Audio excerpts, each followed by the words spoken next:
Oi pessoal, nós estamos aqui no Campus 2 da Unesp e hoje vocês vão aprender como é um laboratório de genética. Tudo que a gente falou em aula, agora a gente vai falar, vocês vão ver na prática como que funciona. Nós estamos aqui com a Patrícia, né, e com a Fran, e elas vão nos auxiliar nessa aula de hoje. Olá, meu nome é Patrícia, né? E eu sou uma das responsáveis do laboratório. Eu auxilio tudo na prática de estar na extração para obter o DNA para a gente trabalhar, que é para genotipar toda a população. Vamos entrar? Então vamos lá, pessoal, vamos conhecer um laboratório de genética. Patrícia, qual é essa primeira parte aqui? O que a gente faz? Quando o material chega, a gente coloca... Tá tudo em saquinhos, né? Como a gente pode ver aqui. A gente coloca tudo em saquinhos. Então essa primeira parte, essa primeira sala é uma sala onde chega o material, né? Isso, a gente coloca em saquinhos e colocamos na sílica para poder tirar a umidade e manter as folhas íntegras, né? Para poder... E guardamos em geladeira, porque é um ambiente mais frio, para manter o nosso DNA. E conforme for, a gente vai trabalhando com ele, conforme for o tempo, né? Então, chegando o material aqui, a gente começa fazendo, a gente picota, né? Picotamos ela, que é com a contagem a gente sabe quantas bolinhas a gente vai precisar para começar a fazer uma extração para obter o DNA. Colocamos nesse tubinho aqui, de microtubo, né? O pessoal, muita gente chama de Eppendorf, mas é um microtubo, tá bom? E nisso, colocamos as bolinhas.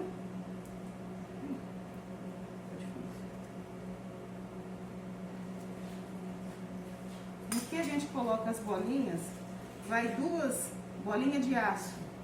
Para quê? Para poder macerar. Essa maceração é que vai quebrar a parede celular da planta, que vai poder, com isso, liberar o nosso DNA. O que a gente precisa para estar fazendo? Esse aqui é um moinho de bola, tá? O moinho de bola que vai ajudar na maceração. Se não for essas bolinhas, a gente não consegue quebrar, tá bom? Patrícia, eu acho importante a gente falar também para eles que cada espécie tem a sua característica, né, específica. Então, pessoal, sempre na extração de DNA a gente segue um protocolo, tá? E esse protocolo, ele é publicado em um artigo, né? Sim. E testado. E cada espécie, vocês podem ver que aqui tem 2 tipos de protocolos, né? Então, vocês podem observar que dependendo da espécie, existe um passo a passo a se fazer. Sim, com esse protocolo a gente tem, muitas vezes a gente pode estar aumentando ou diminuindo a quantidade de reagente, né? Por exemplo, como a gente usa o PVP, o CTAB, às vezes a planta, só aquilo não dá. Ah, então vamos colocar um pouquinho a mais? Vamos colocar. No entanto, por isso que aqui, como a gente trabalha com uma grande população, um grande número de indivíduos, a gente sempre está fazendo as soluções. Porque comprar o material é caro, né? Então, a gente tem a possibilidade de estar trabalhando, fazendo as soluções e assim manipulando a quantidade de reagente para estar fazendo. E uma coisa importante que a Patrícia falou, como a gente está na disciplina de evolução, vocês podem ver que a gente não está trabalhando com um indivíduo só. Vocês podem ver, ó, que isso aqui são espécies arbóreas. Então a gente foi lá numa população, no campo, e coletou as amostras de folhas, né? Poderia ser folhas, poderia ser câmbio, poderia ser qualquer tecido que tenha célula, né? E então a gente pode ver que existe, assim, não é só um indivíduo, como ocorre, por exemplo, em análise genética do ser humano. A gente vai estar analisando a genética do ser humano ou de um animal. No caso aqui é uma população de árvores. Então, gente, aqui nós temos uma capela de exaustão. Essa capela é muito importante para quem for trabalhar com produto químico, né? E E aqui, por exemplo, aqui nós temos o cloroforme. O cloroforme não pode ser trabalhado fora da capela, porque faz mal aspirar isso e prejudica o nosso pulmão. Não só o nosso, mas para todos aqueles que estão aqui dentro do laboratório. Então, o que a gente faz? A gente trabalha com ele na capela. Vou mostrar. E ela puxa esse ar para fora. Não deixa que ele entre para dentro do laboratório. Então, puxando esse ar, a gente pode trabalhar tranquilamente no laboratório. Desse lado aqui, né, a gente tem os agitador, também no caso de homogeneização de amostras. Aqui, muito importante, que são as pipetas. Cada pipeta tem o seu tamanho, né, como é que fala? Volume, né, para trabalhar. Tem o seu volume de 20, de 100. Então, de acordo com o seu protocolo, você vai utilizar esse tipo de equipamento. Aqui temos o banho-maria, que é necessário para a denaturação. Né? No banho-maria vai água deionizada, não é água de torneira, tá bom? A centrífuga, né? A centrífuga geralmente a gente usa para ela poder separar o material, ou seja, toda a parte orgânica da extração do DNA, ela fica embaixo, e o DNA, na verdade, vai ser os ácidos nucleicos ainda, vai estar por cima. Então, a centrífuga ajuda na separação desse material. Eu acho que é importante falar também que a gente tem que imaginar assim, a célula, né, que vocês já tiveram a disciplina de biologia celular, e o DNA, ele está lá dentro do núcleo, então a gente precisa ter acesso a esse DNA dentro do núcleo, a gente não precisa das outras estruturas, das organelas e tudo mais, a gente está interessado no DNA. Então, por isso que existe todo um processo de limpeza, de preparação desse DNA. E a centrífuga, ela participa nesse processo de limpeza do DNA. Aqui nós temos o termo. O termo, gente, é usado para fazer a PCR, tá bom? A PCR, ela trabalha com ciclos de temperatura. Vou mostrar uma para vocês aqui, um ciclo. Aqui, ó, tá vendo? Temperatura 95, 95. Então, esse ciclo de temperatura vai fazer com que ocorra a denaturação do DNA, a separação, e, consequentemente, o anelamento. Ele vai anelar com o nosso primer, que a gente vai colocar dentro da nossa plaquinha, e vai haver a extensão e a multiplicação desse DNA. A gente precisa que isso ocorra para poder a gente fazer análise de quem é o nosso indivíduo, conhecer o genótipo dele. Porque, pessoal, o DNA, a molécula de DNA é muito difícil, ela é muito difícil da gente ver. Então, se tiver várias cópias, depois vocês vão ver ali nas outras etapas, a gente precisa de uma quantidade considerável de DNA para a gente poder visualizar em outros equipamentos. Por isso que o termociclador, ele é muito importante. Aqui nessa salinha, fica a sala do freezer de geladeira, né? Vocês podem verificar que o ar-condicionado fica ligado, porque aqui aquece muito. Então, a gente mantém todo o nosso material aqui. Temos os DNA já extraído. A gente pode ver, a gente guarda tudo dentro de caixinhas. E é bem pouquinho mesmo, olha. O DNA está aqui embaixo, ó. Para a gente poder fazer a nossa análise desse fragmento. E cada tubinho desse é um indivíduo. Então, quer dizer que uma caixinha dessa é uma população, entendeu? E tudo tem que ser datado, ó. Todos têm a sua data para a gente ter um monitoramento e um controle da qualidade desse DNA. E armazenado no freezer, pessoal, o DNA, lembra que eu disse que ele é uma fita dupla?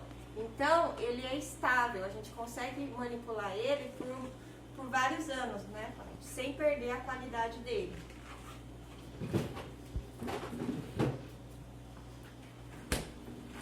Essa salinha aqui é a sala de esterilização, porque aqui nós temos aqui uma autoclave, né? Toda a nossa solução é feita a esterilização para poder retirar o máximo possível de todos os contaminantes, né? Outra coisa importante, né, Paty, é a gente falar para eles que todo o laboratório, vocês sempre estão vendo, ó, tem aqui o extintor, tem o lavatório de óleos. Então, um laboratório, ele precisa estar equipado com todos os equipamentos de segurança para quem está aqui dentro trabalhando. Tem toda uma norma, né, Paty? Sim. Aqui é a nossa sala de eletroforese. Porque nós temos as cubas, né? A cuba vertical, horizontal e a vertical.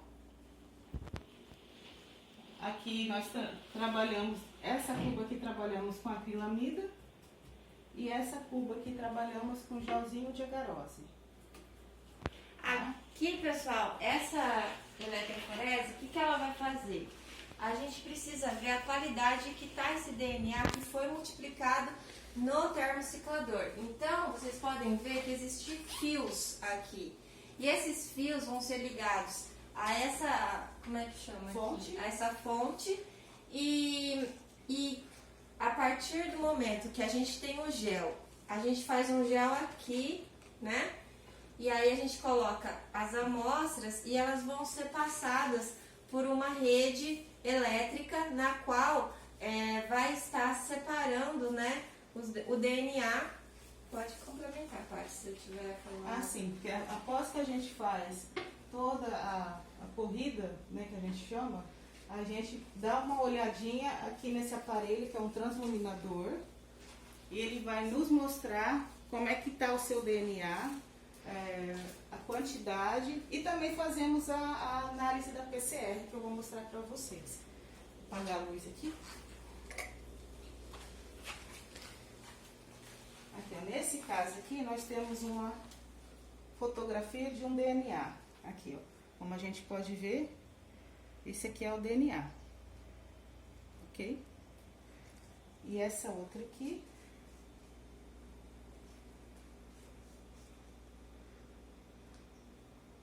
essa aqui é a nossa PCR. Por que eu falo nossa PCR? Aqui, ó, esse aqui, ele está nos mostrando 2 alelos. Então, quando nos mostra 2 alelos, significa que o nosso indivíduo, daquela população, ele é heterozigoto. Então, como a gente vê 2 é hétero, quando a gente vê 1 é homozigoto. Aí, pessoal, o que ela falou é muito importante.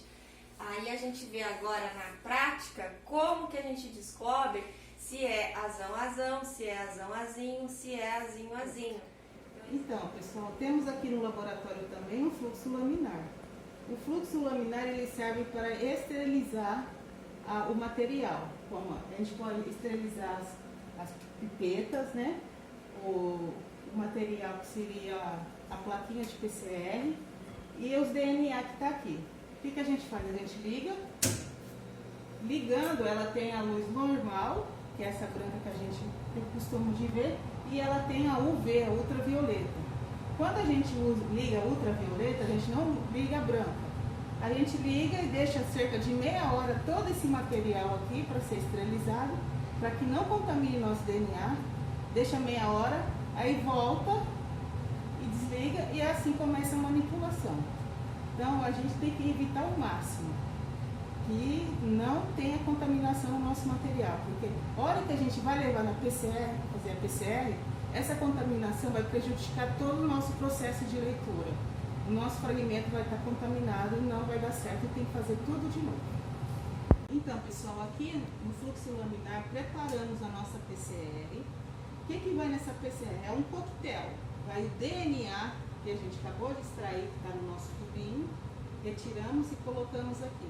Aí vai no coquetel, vai a TAC polimerase, vai o DNA molde, que eu acabei de falar, e vai todas as bases nitrogenadas, né? E mais água para poder dar uma diluída, para poder ocorrer a reação.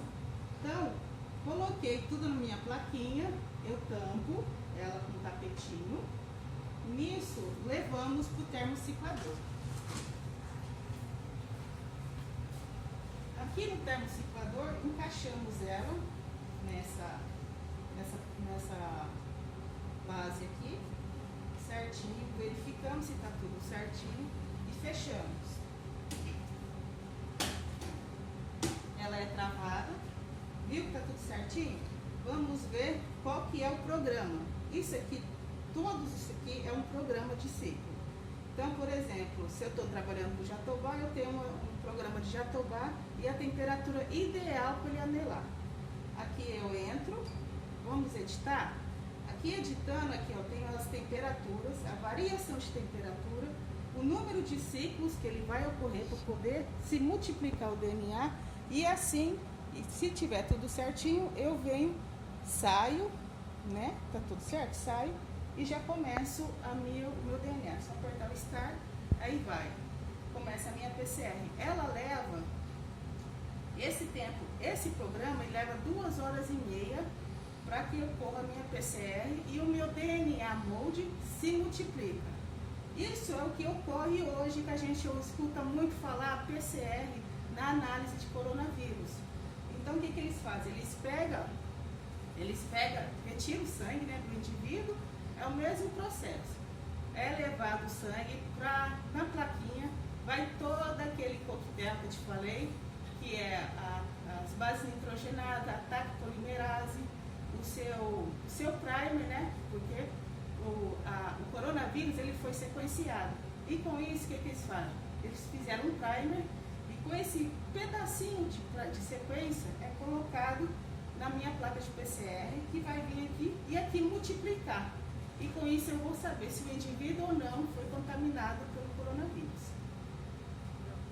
Continuando a nossa aula, aqui nós estamos em outro departamento, né? Departamento. Aqui é o laboratório da fitotecnia, né? E aqui ficam os aparelhos, equipamentos de análise dos fragmentos. Nós temos um genotipador e um sequenciador. Vamos lá conhecer?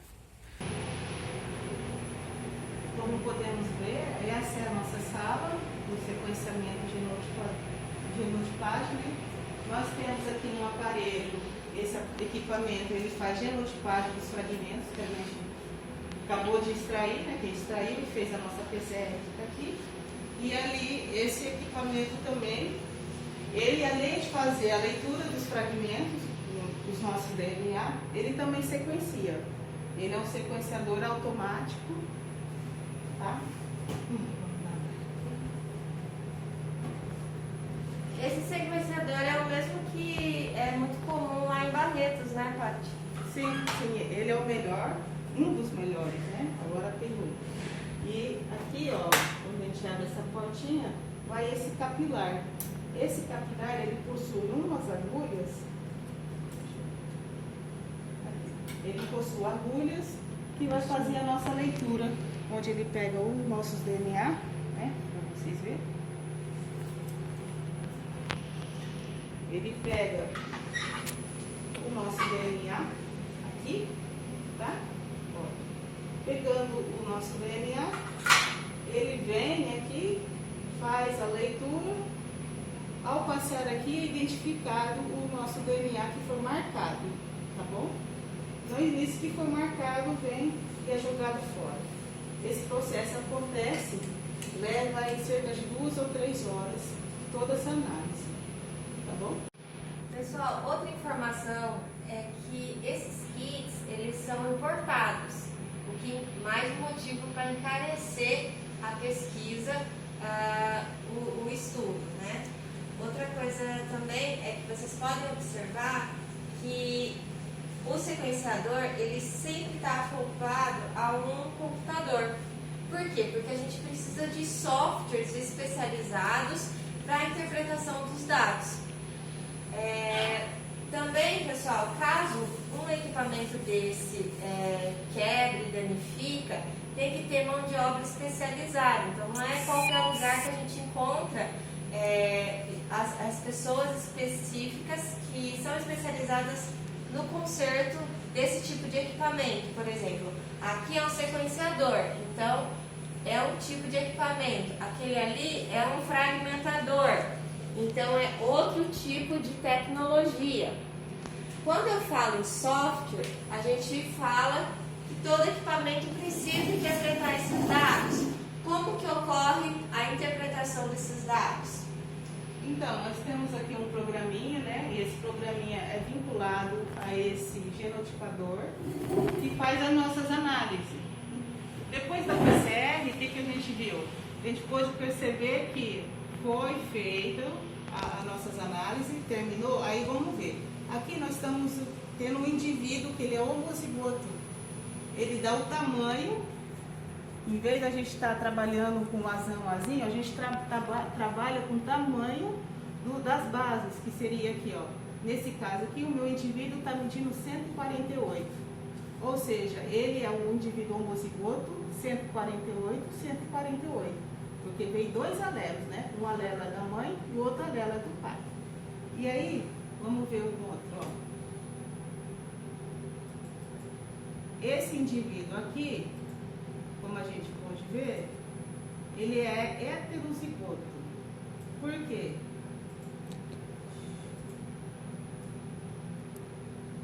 Ele tem dois picos. E esses dois picos me falam que um alelo veio da mãe e outro alelo veio do pai. Nesse caso aqui, ó, vamos aproximar mais um pouquinho. Aqui. Vocês lembram que o homozigoto que a gente viu é 148, 148. Esse aqui é 148, 154. O que a gente pode ver, saber?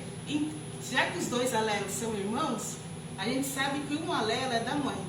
Então, se o outro é 148, esse também aqui é 148. Então, o alelo da mãe é 148. Esse daqui é 154. Então, o alelo do pai é 154. Entendeu? Então, é assim que a gente vai trabalhando, com homo e com heterozigoto. E assim a gente começa a identificar aquela população. Como anda o cruzamento, como anda o fluxo gênico dela, a gente começa a verificar a partir dessas análises moleculares. Só para complementar, depois dessa identificação, pessoal, a gente vai conhecer como foi esses cruzamentos e no caso de espécies arbóreas, imagina uma árvore, a quantidade de flores, a quantidade de pólen que ocorre nesse sistema de reprodução. Então a gente vai conhecer quais são os indivíduos machos que polinizaram a fêmea e quais são a partir dos frutos a gente tem o conhecimento da prole. Então nós vamos ter estudos das matrizes, das mães, a gente vai ter os estudos dos filhos, o estudo da área, da vizinhança. Lembra que a gente falou de tamanho efetivo? Quais são os indivíduos que foram, contribuíram com gametas para a próxima geração? Então nós temos aí a questão do campo e a questão do laboratório, tudo está relacionado. E na genética a gente vai partir desde lá do campo até a parte do DNA sendo interpretado, e aí assim a gente consegue analisar e ver o que está acontecendo nessa população, fluxo gênico, deriva genética, migração, seleção natural, tudo.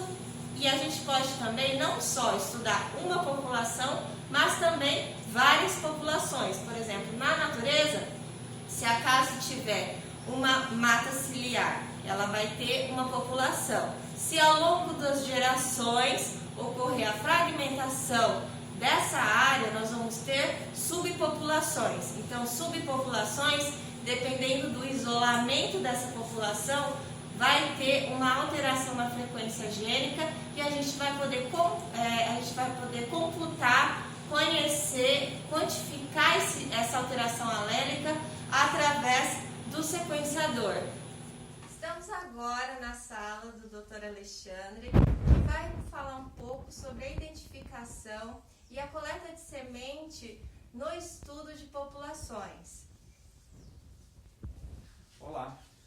Bom, iniciando a nossa conversa, eu quero uma apresentação, porque a gente parte do princípio que escolhe uma espécie arbórea para fazer essa coleta. Então, o material, quando chega no laboratório, folha ou semente, passa por uma outra fase que a gente chama de fase de identificação da coleta, de seleção desses indivíduos no campo, né? Aqui atrás aqui nós temos uma imagem que é o do jequitibá branco, foi até o trabalho da professora Thaisa.